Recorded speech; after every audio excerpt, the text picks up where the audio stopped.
welcome to the Traveling Introvert. Today we are going to talk about trains versus buses.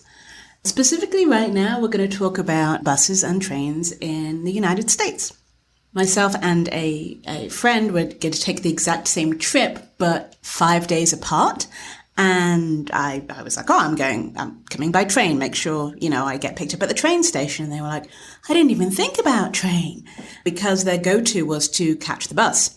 And so we looked at it, and it works out that the bus is great. I mean, getting to the bus station in New York, well, not even the bus station, more like the road where certain buses are, depending on which bus you catch, because there's a lot of low-cost buses that leave from various points around New York.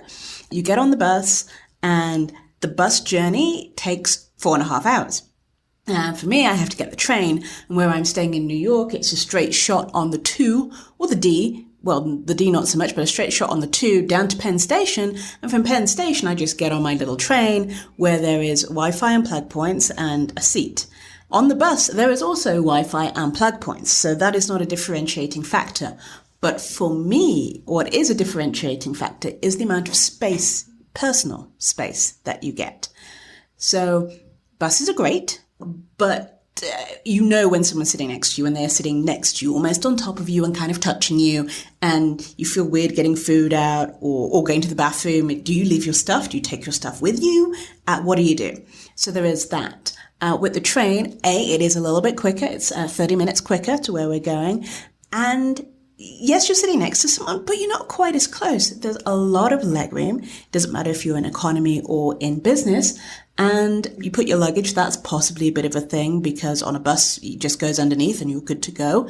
But on a train, you have to bring it on with you and find a luggage rack space and fight and put it up on top or not, if you can or not. So that's the thing. So for me, I was like, I don't mind sitting next to someone, but it's better that they're not sitting on top of me. I'd rather have the space. So I paid, I think it was $3 more to take the bus, to take the train instead of the bus. However, buses in other countries, for example, let's say Mexico, the long distance bus that you take is much better than, say, a Greyhound or Megabus in the United States. It's somewhere in between like economy plus and business. It's not quite a lie flat sort of seat, but it does recline a fair amount and has a footrest for you. You have an individual TV screen, and you get given sort of a water and a sandwich, or water and chips or whatever it is before you board. So that's long distance busing in Mexico, which is great.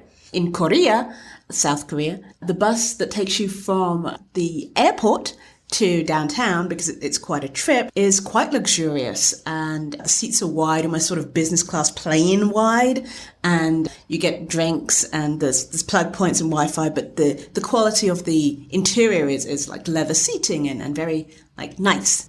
Where else have I had train experiences? Zimbabwe back in the day, but this is probably more like 10-20 years ago, had the Victoria Falls train. Oh, that was glorious. And it was a sleeper train, and so you got fed and watered and that sort of thing, kind of like the Canadian Rocky Mountain train that still exists now, that goes from Vancouver to Toronto. That's a great little train to be on. So I know that a lot of the time people want to do maybe the cheapest option, but you should look into trains. Sometimes it's just better seating, or you get more space, the Wi-Fi is good, and you're not sort of so cramped. Going to the bathroom is more of a hassle. So depending on how long the trip is will depend on what you want to do. But for me personally, on this, it's like a 3.5-4 hour ride, I'm catching the train. It gives me more personal space. And to me, that is what is important. But when you're traveling, you know what's important for you. So plan accordingly. All right. Thank you very much for listening. This is the Traveling Introvert, and look forward to traveling with you next time.